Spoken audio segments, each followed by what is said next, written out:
নমস্কার বন্ধুরা, সামনেই তো জামাই ষষ্ঠী। আর জামাই ষষ্ঠীর বিশেষ দিনে একটা স্পেশাল রান্না তো করতেই হবে। তো চলুন, আজকে আমি চিকেনের একটা দারুণ রেসিপি আপনাদের সাথে শেয়ার করছি, দেখে নেওয়া যাক। তো তার জন্য এখানে নিয়ে নিয়েছি প্রায় 600 গ্রাম মতো চিকেন উইথ বোন। আর চিকেনটা আমাদের খুব ভালোভাবে পরিষ্কার করে ধুয়ে রাখা আছে। এখন আমি প্রথমেই একটা মশলার পেস্ট বানিয়ে নেব। এখানে নিয়ে নিয়েছি আমি দুটো বড় সাইজের টুকরো করে কেটে রাখা পেঁয়াজ, রয়েছে কিছুটা আদা আর বেশ কয়েক কোয়া রসুন। এখন এই তিনটে উপকরণ আমি একটা মিক্সার গ্রাইন্ডারের জারের মধ্যে নিয়ে নিলাম। এখন সব একসাথে আমি এটাকে পেস্ট বানিয়ে নিচ্ছি। চিকেনটা বানানো কিন্তু খুবই সহজ আর খেতে কিন্তু এটা দারুণ হয়। তো আপনারা অবশ্যই কিন্তু এটা বাড়িতে বানিয়ে ফেলতে পারেন। তো আমাদের এই মশলাটা পেস্ট করা হয়ে গেছে। এবারে আমি এর মধ্যে নিয়ে নিয়েছি কিছুটা কাজু বাদাম। এখানে আমার প্রায় 25 গ্রাম মতো কাজু বাদাম রয়েছে। আর রয়েছে টক দই। কাজু বাদামটাকে জলে ভিজিয়ে রেখেছি একটু, যাতে ভালো মতো খুব তাড়াতাড়ি পেস্ট করা যায়। এখন এই দুটোকেও একসাথে আমি পেস্ট বানিয়ে নিচ্ছি। এই মশলাটা আমাদের পেস্ট করা হয়ে গেছে। এখন এটাকে একটা পাত্রে ঢেলে নিলাম। আর এদিকে একটা প্রথমে ভাজা মশলা আমি রেডি করে নেব। তার জন্য এখানে নিয়ে নিয়েছি 1 চা চামচ গোটা ধনে, 1 চা চামচ গোটা জিরে, রয়েছে কিছুটা হাফ চা চামচ মতো মৌরি, আর এখানে রয়েছে বেশ কয়েকটা শুকনো লঙ্কা, গোটা গরম মশলার মধ্যে এলাচ, দারচিনি, লবঙ্গ, আর রয়েছে জায়ফল, জয়িত্রী। এখন গ্যাসে একটা পাত্র বসিয়ে দিয়েছি। প্রথমেই দিয়ে দিলাম আমি শুকনো লঙ্কা, গোটা ধনে, গোটা গরম মশলা, এলাচ, দারচিনি, লবঙ্গ আর জায়ফল, জয়িত্রী। এগুলোকে একটু শুকনো অবস্থায় কিছুটা নাড়াচাড়া করে নিয়ে কিছুটা ভাজা হয়ে যাবার পরে এর মধ্যে দিয়ে দিচ্ছি আমি গোটা সাদা জিরে আর দিয়ে দিচ্ছি মৌরি। তো এখন আমি সব উপকরণগুলো ভালো করে একটু ভেজে নেব। গোটা মশলাগুলো বেশ আমাদের ভাজা হয়ে গেছে, খুব সুন্দর একটা মশলা থেকে গন্ধও বেরিয়ে গেছে। তো এখন আমি এটাকে নামিয়ে একটু ঠান্ডা করে নিয়ে এটাকে ভালো করে একটু গুঁড়ো করে নিচ্ছি। তো দেখুন, আমাদের কিন্তু মশলাটা গুঁড়ো করা হয়ে গেছে। এবারে গ্যাসে একটা কড়াই বসিয়ে দিলাম। দিয়ে দিলাম এর মধ্যে রিফাইন্ড তেল কিছুটা। আপনারা চাইলে কিন্তু রান্নাটা সর্ষের তেলেও করতে পারেন। তো এবারে তেলের মধ্যে ফোড়নে দিয়ে দিচ্ছি আমি তেজপাতা আর গোটা সাদা জিরে।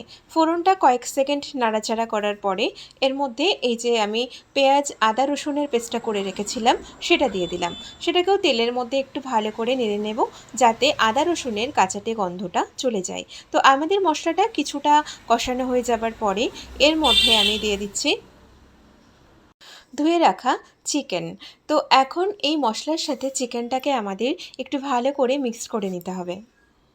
আপনারা এই চিকেনটা রুটি, রুমালি রুটি, পরোটা, ফ্রাইড রাইস, পোলাও এগুলো সব কিছুর সাথেই কিন্তু পরিবেশন করতে পারবেন, বা সাদা ভাতের সাথেও এটা খেতে বেশ ভালো লাগে। তো দিয়ে দিলাম এর মধ্যে চিকেনটাকে ভালো করে মশলার সাথে একটু মিশিয়ে নেওয়ার পরে স্বাদ মতো একটু লবণ দিয়ে দিলাম।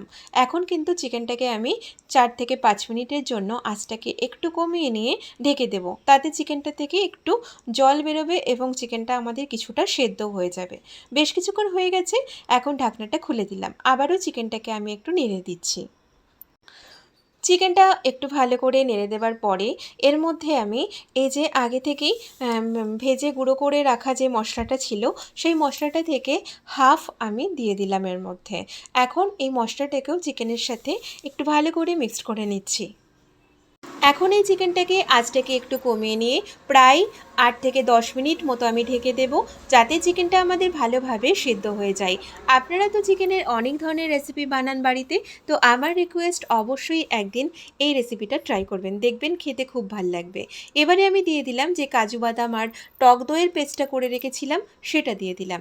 এখন সেই পেস্টটাকে দিয়ে আবারও কিছুক্ষণ একটু চিকেনটাকে নাড়াচাড়া করে নিয়ে ঢেকে দিলাম প্রায় 5-6 মিনিটের জন্য। ঢাকনাটা খুলে দিলাম। তো আমাদের কিন্তু চিকেনটা এখন অনেকটাই বেশ কষানো হয়ে গেছে আর বেশ অনেকটাই সেদ্ধও হয়ে গেছে। দিয়ে দিলাম কয়েকটা গোটা কাঁচা লঙ্কা। আপনারা চাইলে কিন্তু কাঁচা লঙ্কাগুলোকেও চিরেও দিতে পারেন। আপনারা যে যেমন ঝাল পছন্দ করেন খেতে, তেমন পরিমাণে কিন্তু এর মধ্যে ঝাল দিতে পারেন। এখন আমি এই চিকেনটার মধ্যে কিন্তু জল দিয়ে দেবো। চিকেনটা আমাদের বেশ সুন্দর কষানো হয়ে গেছে, দেখুন গ্রেভিটা বেশ ঘন হয়ে গেছে। এবারে আমি গ্রেভির জন্য এই চিকেনের মধ্যে জল দিয়ে দিচ্ছি পরিমাণ মতো। আর এই জলটা একটু উষ্ণ গরম জল আমি ব্যবহার করেছি। জলের পরিমাণ কিন্তু খুব বেশি লাগবে না। এখন এটাকে 5-7 মিনিট মতো ফুটিয়ে নিচ্ছি। তো দেখুন চিকেনটা কিন্তু আমাদের ফুটছে, আর এটা ঠান্ডা হলে গ্রেভিটা বেশ ঘন হয়ে যাবে। নামানোর কিছুক্ষণ আগে এর মধ্যে দিয়ে দিলাম আমি 1 টেবিল চামচ মতো ফ্রেশ ক্রিম। আর আপনাদের হাতের কাছে যদি এটা না থাকে তাহলে কিন্তু আপনারা এটা স্কিপ করতে পারেন, তবে দিলে টেস্টটা আরও সুন্দর আসে। তো এখন এটাকে ভালো করে একটু নেড়ে চেড়ে নিলাম। আমাদের কিন্তু চিকেনটা প্রায় অনেকটাই হয়ে এসেছে। আর নামানোর আগে এর মধ্যে দিয়ে দিচ্ছি আমি কিছুটা যে এই ভাজা মশলাটা রেখে দিয়েছিলাম সেটা সবটুকু দিয়ে দিলাম, বাদবাকি যেটুকু ছিল। আবারও এটাকে চিকেনের সাথে ভালো করে একটু মিক্সড করে নিলাম। আর নামানোর আগে দিয়ে দিচ্ছি এর মধ্যে একটু কাসুরি মেথি, সুন্দর ফ্লেভারের জন্য।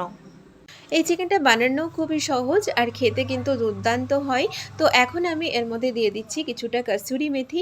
কাসুরি মেথি দেওয়ার কারণে কিন্তু ভীষণ ভালো টেস্ট আসে। আর এর মধ্যে যদি আপনাদের হাতের কাছে ধনেপাতা থাকে তাহলে দেবেন, না হলে স্কিপ করবেন। তো দেখুন আমাদের কিন্তু চিকেনটা হয়ে এসেছে। তো এখন আমি এটাকে নামিয়ে নেব। আর এই গ্রেভিটা কিন্তু ঠান্ডা হলে আরও একটু বসে যাবে। তো দেখছেনই তো কত সুন্দর এই চিকেনটা আমাদের দেখতে হয়েছে, তেমনি খেতেও খুবই সুন্দর লাগবে। তো আমি এখন এটাকে নামিয়ে নিচ্ছি গরম গরম সার্ভ করার জন্য। ভিডিওটা ভালো লাগলে অবশ্যই ভিডিওটাতে লাইক, শেয়ার, কমেন্ট করবেন। আর চ্যানেলটিকে সাবস্ক্রাইব করবেন নিত্য নতুন রেসিপি পাওয়ার জন্য। আপনারা সবাই খুব ভালো থাকবেন, সুস্থ থাকবেন। আবারও দেখা হবে নতুন রেসিপির সাথে। নমস্কার।